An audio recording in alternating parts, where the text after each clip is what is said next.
The sleek command bridge of the Valaxian vessel hummed with quiet efficiency as Commander Zextal studied the holographic display of Earth. The blue-green planet rotated slowly before them, its landmasses dotted with clusters of artificial lights that betrayed the presence of human civilization. "Most peculiar," Zextal muttered, adjusting the neural sensors that enhanced their natural vision. Their attention focused on a small gathering in what the ship's database identified as a place called Central Park in New York City. Through the high-resolution surveillance feed, they watched as human younglings divided themselves into two groups. Each group carried crude cloth markers of different colors, and in their midst stood two simple poles with flags attached to their tops. "Scientific Officer Telenar, what is the purpose of this gathering?" Zextal inquired, their copper-toned scales shifting in the dim light of the bridge. The scientific officer manipulated several holographic controls before responding. "According to our cultural analysis, this appears to be a recreational activity called Capture the Flag, Commander. It serves no apparent military purpose." Zextal was about to dismiss the observation when something caught their attention. The human children had begun moving in complex patterns, using the terrain and obstacles to conceal their movements. They employed diversionary tactics, feints, and coordinated strikes that seemed far too sophisticated for a simple game. "Enhance Sector 4, Zextal commanded, focusing on a small group of human children who had split from their main team. The younglings were using hand signals to communicate silently, their movements precise and purposeful. "Remarkable," Zextal whispered. "They're executing a perfect flanking maneuver while their main force provides a distraction." The bridge crew watched in growing fascination as the small group of children successfully infiltrated the opposing team's territory. They had used the natural shadows of trees and the cover of playground equipment with an efficiency that rivaled Valaxian special operations training. "Commander," First Officer Venrel interjected, "surely you're not suggesting these primitive beings pose any real tactical threat? Their technology is centuries behind ours." Zextal raised a hand for silence, their eyes never leaving the display. The infiltration team had successfully captured the enemy flag, but instead of rushing back to their own territory, they held position. Moments later, the opposing team launched a predictable rescue attempt, falling right into the trap the children had set. "Look at their coordination," Zextal pointed out. "No verbal communication, yet each participant knows their role. They've established fallback positions, coverage zones, and even appear to have contingency plans in place. All this for a game." The commander stood from their command chair, walking closer to the holographic display. "If their younglings display such tactical awareness in recreational activities, imagine their trained warriors." Scientific Officer Telenar quickly pulled up additional data streams. "Commander, we've detected similar gatherings across the planet. The humans appear to engage in countless variations of tactical games and sports, each requiring different strategic approaches." Zextal's scales rippled with thoughtful concern. "Update the invasion assessment. I want a full analysis of human recreational activities and their potential military applications. If their children can develop such sophisticated strategies during play, we may need to reconsider our standard approach." The bridge crew exchanged uncertain glances. Never before had a Valaxian commander delayed an invasion based on the observation of juvenile recreational activities. "Sir," First Officer Venrel ventured, "the High Command expects our initial assault to begin within 3 cycles." Commander Zextal turned to face their crew, their expression stern. "The High Command has not seen what we've seen. These humans, they turn everything into an opportunity for tactical growth. Even their younglings' play holds lessons in warfare. We will observe more before we act." As if to emphasize their point, the holographic display showed the children starting another round of their game, this time with completely different strategies and formations. "Send word to High Command," Zextal ordered. "Tell them we've discovered something unprecedented. These humans warrant further study before any military action is taken." The commander returned to their seat, their gaze fixed on the continuing game below.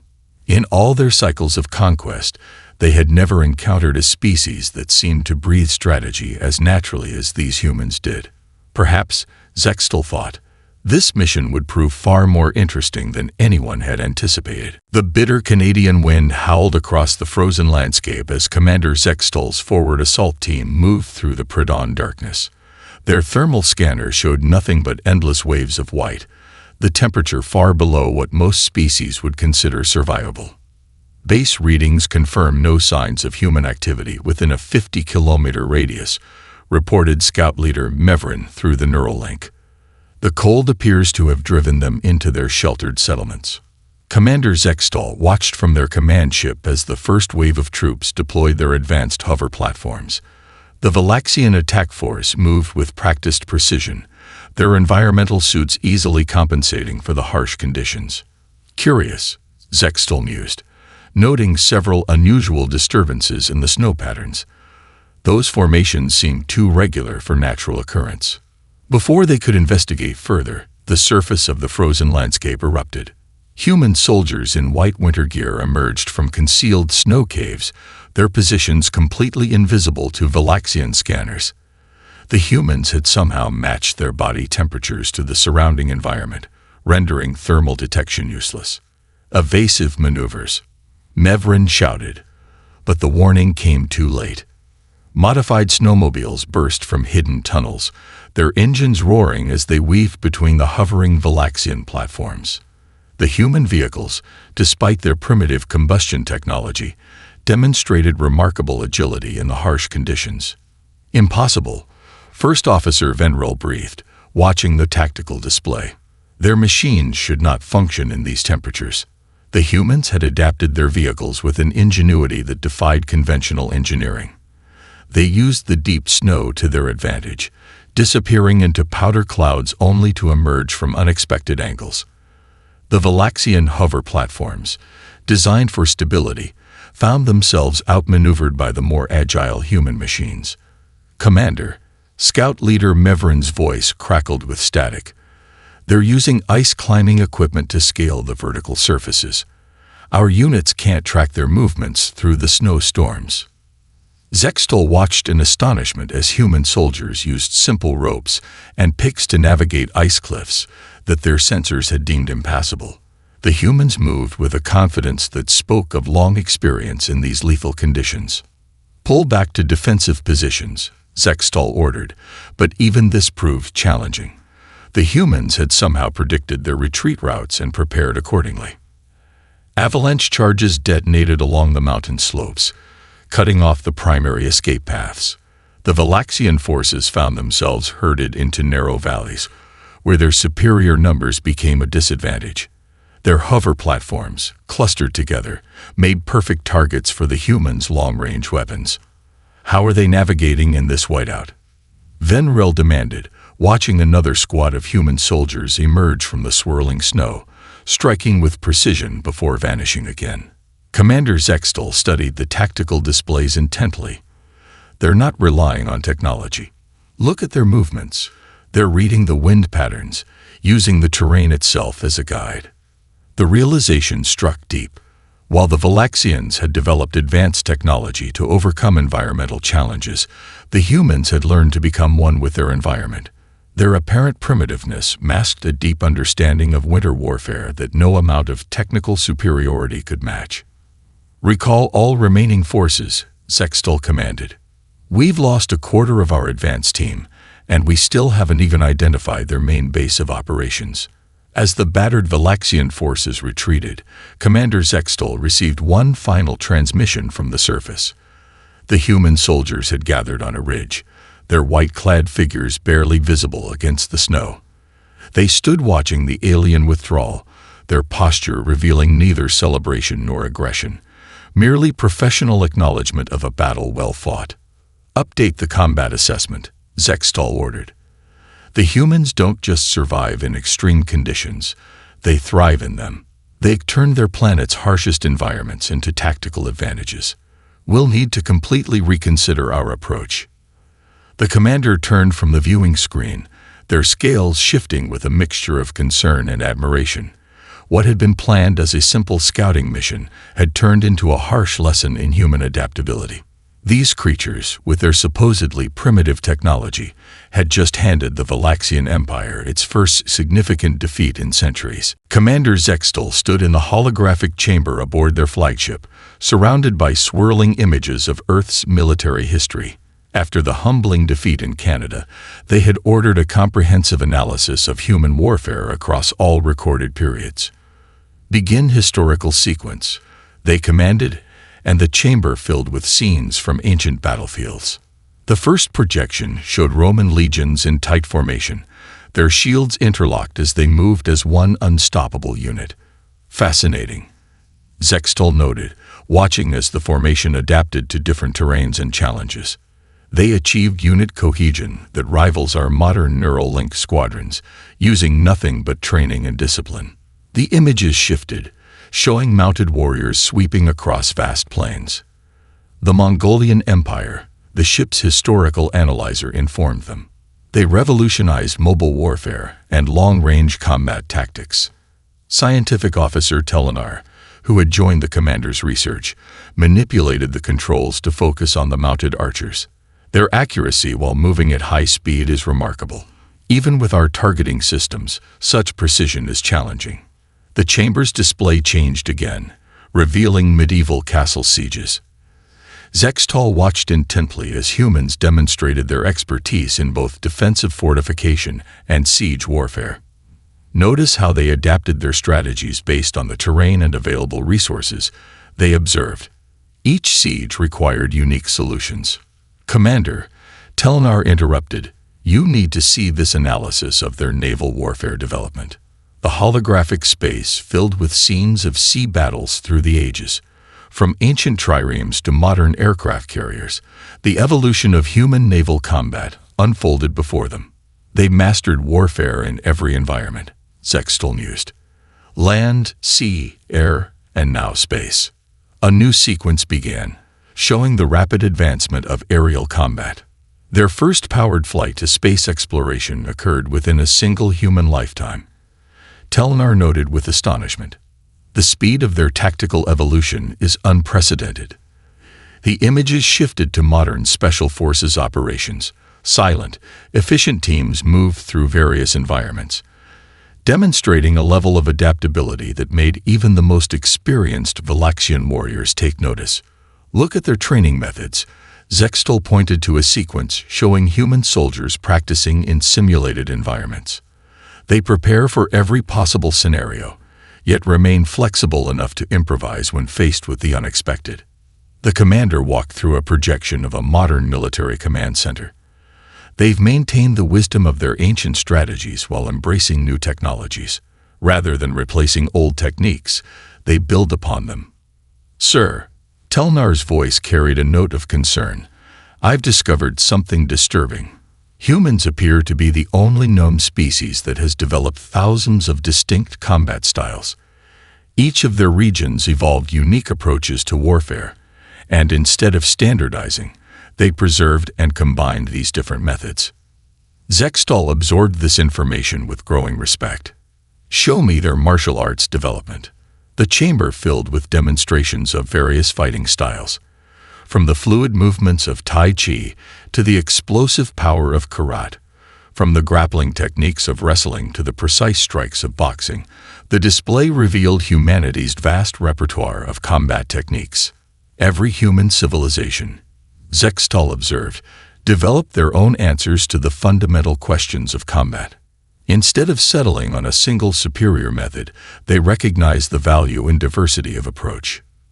The commander stood silent for a moment, processing the implications. "We assumed their technological limitations would make them predictable. Instead, their history has prepared them to face any challenge with 1,000 different solutions." Telnar compiled the final analysis. Their military history suggests a species that doesn't just learn from warfare. They continuously reinvent it. Each generation builds upon the lessons of the past while developing new approaches for the future. "No wonder our standard invasion protocols proved ineffective," Zextal concluded. "We're not facing a primitive species learning to fight. We're facing one that has mastered the art of warfare in ways we never imagined possible. The commander deactivated the holographic display, their scales shifting with thoughtful concern. Update the invasion plans again. We need to account for not just their known strategies, but their likely innovations. A species with this much tactical diversity won't behave like any opponent we've faced before. The thin air at high altitude whistled through the peaks of the Himalayas as Commander Zextal's forces established their forward base at 5,000 meters. Their advanced breathing apparatus and environmental suits made the low oxygen levels irrelevant, giving them what they believed would be a decisive advantage. Local human settlements detected, reported Scout Leader Kexvin, indicating several villages nestled in the valleys below. Their primitive structures suggest minimal military presence. Commander Zextal studied the holographic terrain map with careful attention. The jagged peaks and narrow passes seemed perfect for their planned ambush, forcing the humans to fight in predictable channels where superior Valaxian technology would prevail. Begin the advance, Zextal ordered. The high ground is ours. The first sign that something was wrong came when their forward sensors detected movement along supposedly impassable cliff faces. Human soldiers, carrying full combat gear, scaled vertical rock walls with practiced ease. Their movements were swift and sure, using minimal equipment with maximum efficiency. Impossible. First Officer Venril exclaimed. No species should be able to function effectively at this altitude without breathing assistance. Yet the evidence was undeniable. The human soldiers, identified as Gurkha regiments by their distinctive uniforms, moved through the thin mountain air as if born to it. Their paths took them along routes that Valaxian scanners had marked as too treacherous for deployment. They're outflanking our defensive positions, Kexvin reported, alarm evident in their voice.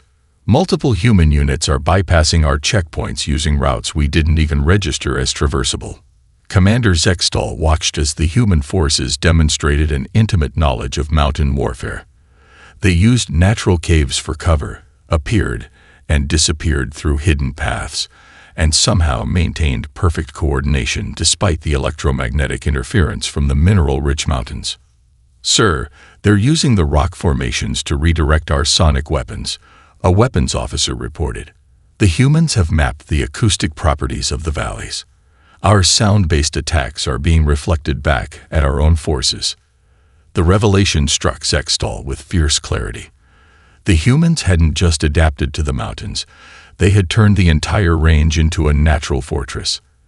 Every peak, every valley, every seemingly random boulder had been analyzed and incorporated into their defense strategy. Withdraw from Sector 7. Zextal commanded as another Valaxian unit reported heavy resistance. The humans had somehow predicted their patrol routes and prepared devastating ambushes using the terrain itself as a weapon. A new report came in from their aerial surveillance. Commander, the humans are using the wind patterns between the peaks. They've positioned their units to take advantage of natural updrafts and downdrafts. Our air support can't maintain stable flight paths. The human soldiers moved with incredible speed, appearing on one ridge only to vanish and reappear on another. They used simple rope systems and natural handholds to traverse gaps that the Valaxians needed advanced hover technology to cross. Their efficiency at this altitude defies biological logic, Scientific Officer Telnar observed. These humans have adapted through generations of living and training in these conditions. Our environmental suits can't compete with their natural acclimatization. Commander Zextal was forced to watch as their carefully planned mountain assault crumbled. The humans hadn't just defended their positions, they had turned the entire mountain range into a three-dimensional battlefield where altitude, weather, and terrain were all weapons in their arsenal. Full tactical withdrawal, Zextal finally ordered. We cannot hold these positions against warriors who understand the mountains at such a fundamental level. As the Valaxian forces retreated, they observed the human soldiers gathering at various peaks. The humans stood tall despite the thin air, their stance reflecting generations of mountain warfare expertise. Some carried traditional kukri knives alongside modern weapons, a reminder that their mastery of mountain combat stretched back centuries. Add this to our tactical database, Commander Zextal instructed. The humans don't just survive in extreme environments, they master them completely. These mountain warriors have achieved a level of environmental adaptation that our technology cannot match. The commander turned away from the viewing screen, their scales shifting in recognition of another lesson learned. In trying to use the mountains against the humans, they had instead discovered just how thoroughly humanity had made even the harshest terrain their own. The humid air of the Amazon rainforest filled with the soft hum of Valaxian stealth units as they moved through the dense canopy. Commander Zextal monitored their progress from the command ship, watching as their most advanced jungle warfare specialists navigated the verdant maze below. Bio ratings are confused by the abundance of life forms, reported Science Officer Telenar, adjusting their sensors. The organic density of this environment exceeds anything in our database. Commander Zextal studied the tactical display with growing concern. Their forces were equipped with the finest camouflage technology in the galaxy, yet something felt wrong. The rainforest was too quiet. Movement detected, a scout reported suddenly. Multiple signatures. Wait, they'd vanished. Through the surveillance feed, Zextal watched as indigenous warriors seemed to materialize from the vegetation itself. They wore simple garments adorned with local plants, their skin decorated with patterns that broke up their outlines perfectly against the dappled jungle light. Impossible, First Officer Venrel muttered. Our sensors should detect any approach.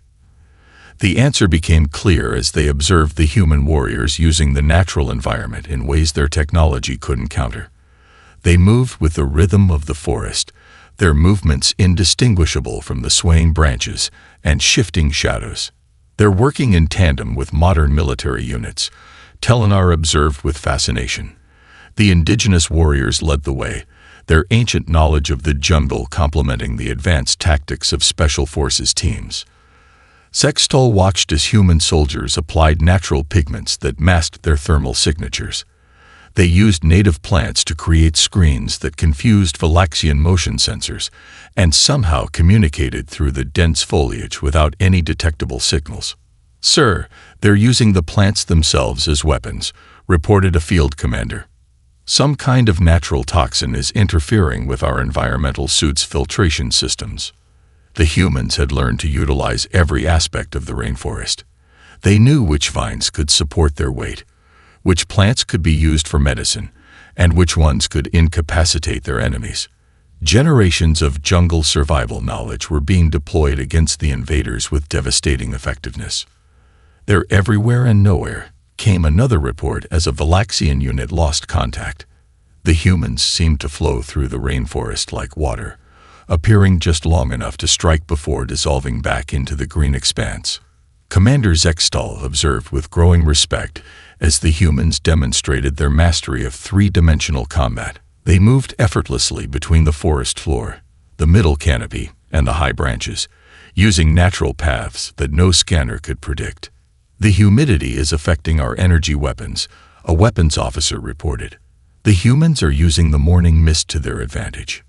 The revelation struck Zextal. The humans weren't fighting against the rainforest's challenges, they were fighting with them. Every environmental factor that hindered Valaxian technology had been transformed into a tactical advantage by the defenders. They're hurting us, Zextal realized suddenly.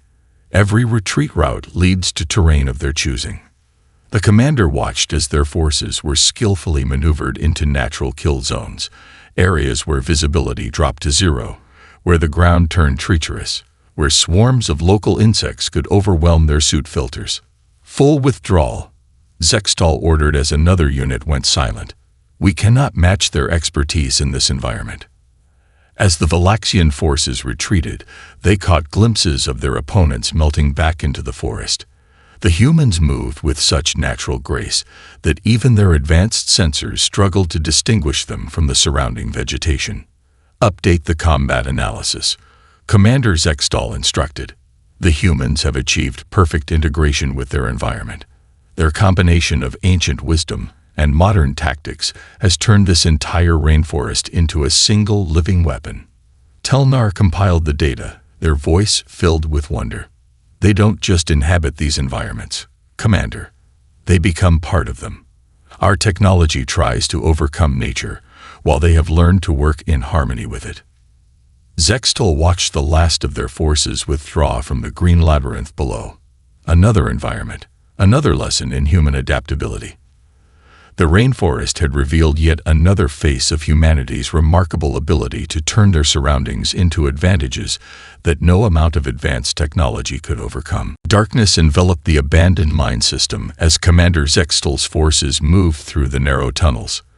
Their advanced illumination systems cut through the gloom, revealing a maze of passages that stretched for kilometers beneath the Earth's surface. "This should be our advantage," First Officer Venril stated confidently. "Our scanning technology will trap the humans in these confined spaces. They'll have nowhere to hide." Commander Zextol wasn't so certain. After their previous encounters with human ingenuity, they had learned to expect the unexpected. The tunnels ahead had been mapped by their preliminary scans, but something about the layout bothered them. "Movement detected in Sector 4, a scout reported. "Multiple human signatures. They're moving through passages that aren't on our maps." The tactical display lit up with new information as hidden tunnels suddenly revealed themselves.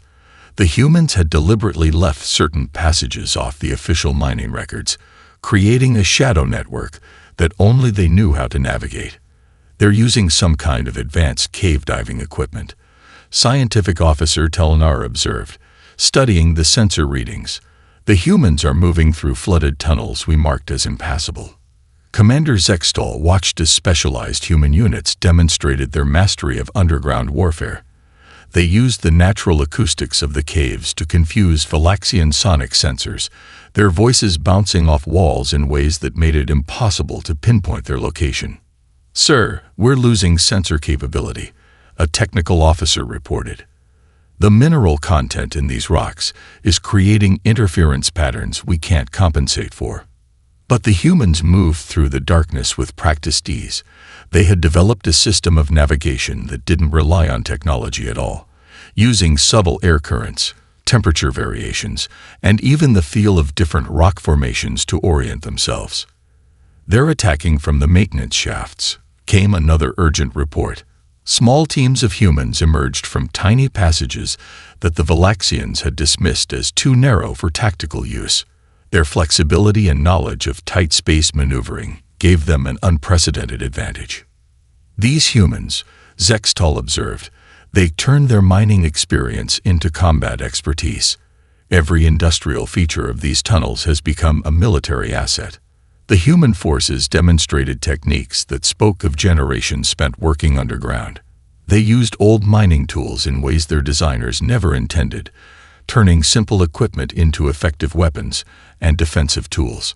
"Commander, they're manipulating the ventilation systems," Telnar reported with alarm. "They're creating dead zones where our atmospheric processors can't function effectively." The humans had learned to use the complex air circulation of the mines to their advantage. They could predict where gas pockets would form, which areas would remain clear, and how to use the natural airflow to mask their movements. "Multiple teams are using climbing equipment to move vertically between levels," a scout added. "They're bypassing our defensive checkpoints entirely." Zextol watched as human soldiers navigated vertical shafts with remarkable speed, using simple rope systems and mechanical devices to move up and down in ways their sensors couldn't track effectively.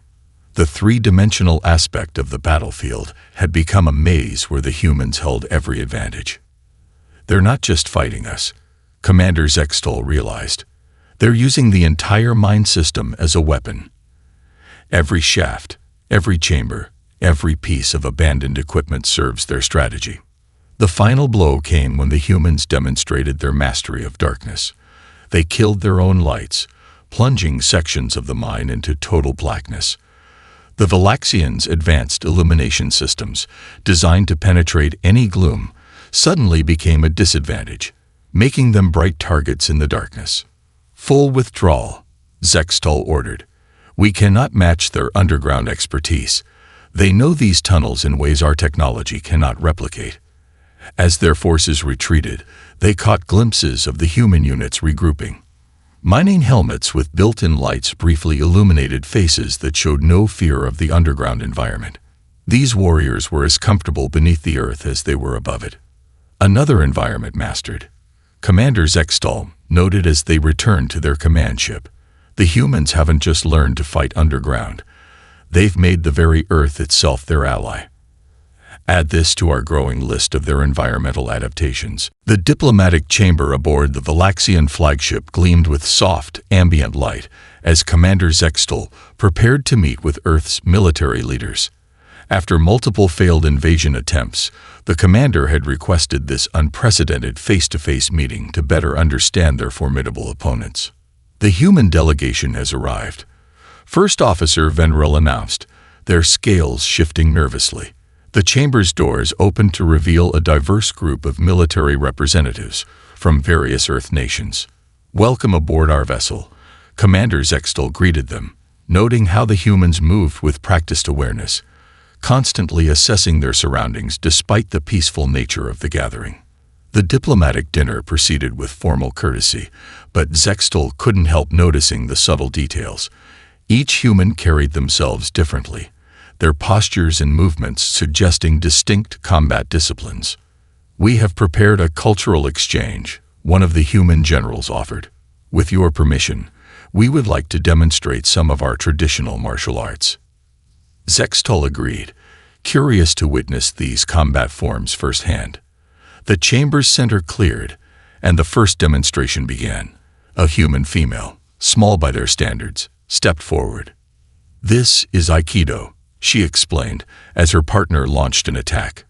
Her response was breathtaking, a fluid redirection of force that sent her larger opponent flying with minimal effort.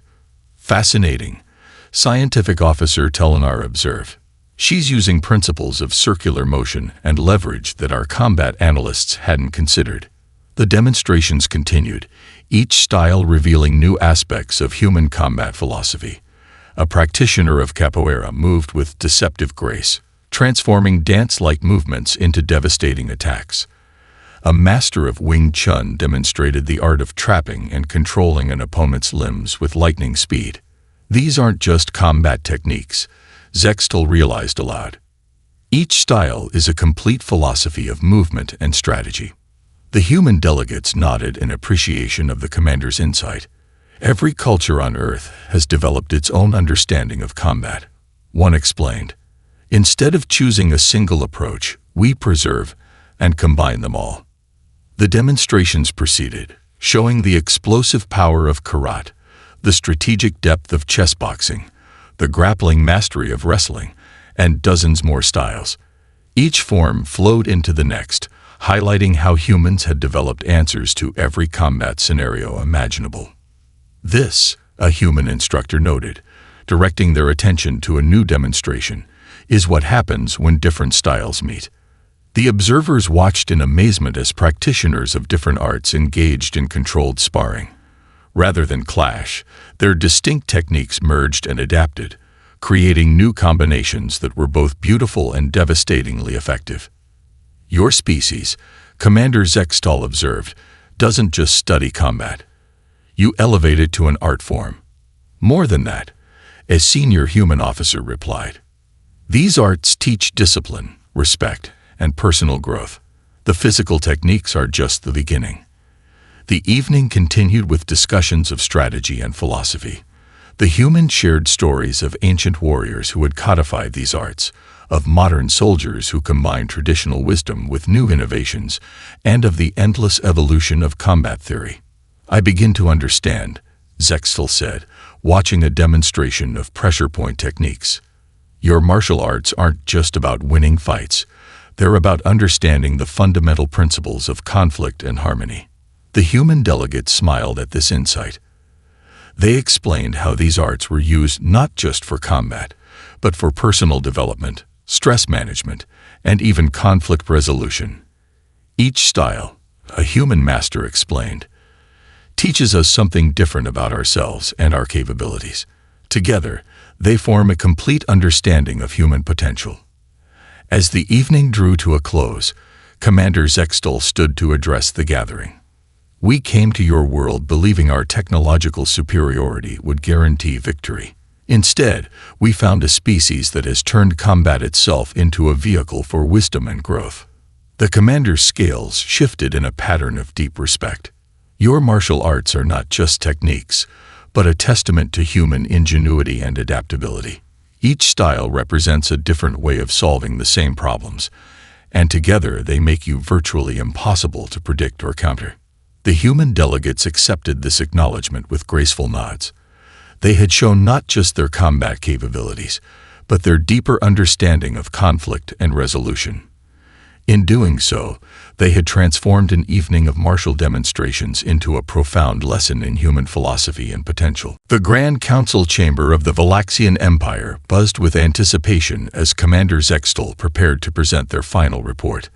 The curved walls displayed holographic images of Earth's various military achievements, from ancient battles to modern special forces operations. "Esteemed members of the High Command," Zextal began, their scales gleaming under the ceremonial lights, "I stand before you not to report a conquest, but to propose something unprecedented in our history." The chamber fell silent as the commander activated the central display, showing a compilation of their encounters with human forces. The winter warfare specialists of Canada, the mountain warriors of Nepal, the jungle fighters of the Amazon, and the underground experts all appeared in succession.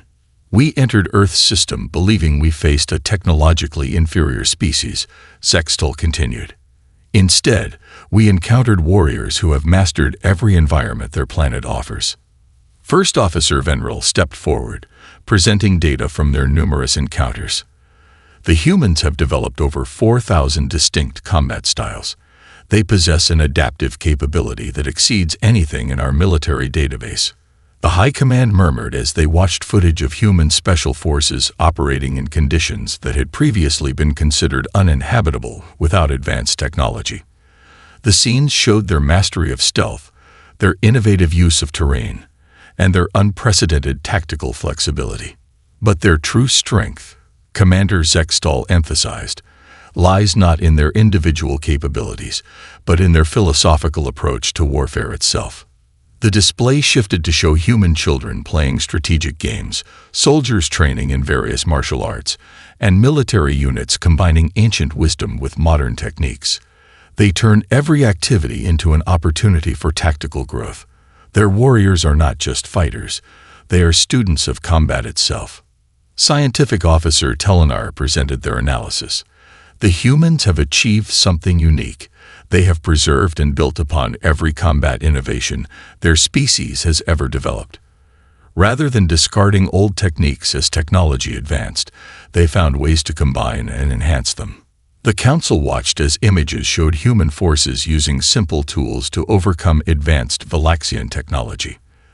Their primitive equipment, wielded with extraordinary skill and creativity, had proven more effective than sophisticated alien weapons in numerous encounters. Therefore, Commander Zextal declared, "I propose that instead of continuing our attempts at conquest, we offer Earth membership in our Interstellar Defense Council." The chamber erupted in surprised discussions. No species had ever been offered such a position without first being conquered. The commander raised their hand for silence. "Consider the strategic advantage," Zextal continued.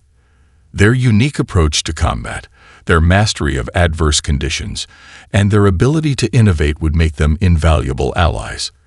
They could teach our forces aspects of warfare we never considered." The display showed diplomatic meetings between human and Valaxian representatives, highlighting the potential for cultural and tactical exchange. They have expressed interest in peaceful cooperation, sharing their knowledge in exchange for access to our technology. A senior council member leaned forward. "And if they turn this knowledge against us?" Commander Zextal's scales rippled with confident assurance. "They have demonstrated not just martial skill, but wisdom. Their combat philosophies emphasize respect, growth, and the responsible use of power. In all our encounters, they fought to defend, never to destroy." The council chamber filled with holographic representations of Earth's military leaders, standing proudly alongside Valaxian commanders. Imagine, Zextal proposed, combining their innovative spirit with our advanced technology. Together, we could develop defensive capabilities beyond anything our empire has ever known. The High Command deliberated, reviewing the extensive documentation of human capabilities. Finally, the Chief Counselor rose to speak. Commander Zextal, your assessment is unprecedented, but your evidence is compelling. We approve your proposal. Earth will be offered membership in the Interstellar Defense Council. The commander's scales shifted in patterns of satisfaction and relief. They had come to Earth expecting to find another conquest, but instead discovered potential allies who could help transform the Empire's understanding of warfare and defense. Send word to Earth's leaders, the Chief Counselor instructed. Tell them we look forward to learning from their species' remarkable achievements in the art of combat.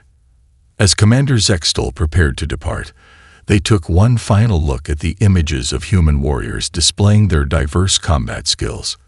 What had begun as an invasion had transformed into something far more valuable, the beginning of an alliance that would reshape the understanding of warfare across the galaxy.